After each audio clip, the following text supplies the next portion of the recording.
কবিতাৰ শিৰোনাম গছ ভালপোৱা ককাৰ খং। কবি ডক্টৰ ভৱেন্দ্ৰনাথ শইকীয়া। আবৃত্তি সম্প্ৰীতি বৰা হাজৰিকা। ভাল পালোঁ ৰঘুনাথ, তুমি মোক পুতেৰাৰ বিয়ালৈ মাতিলা।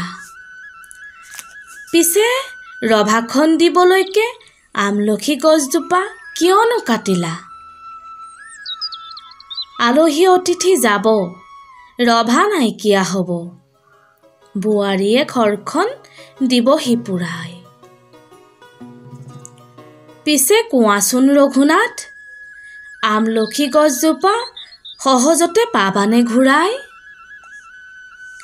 দৰাটিক মাতাচোন, এজোলোকা আশীৰ্বাদ দিওঁ আৰু যাওঁ।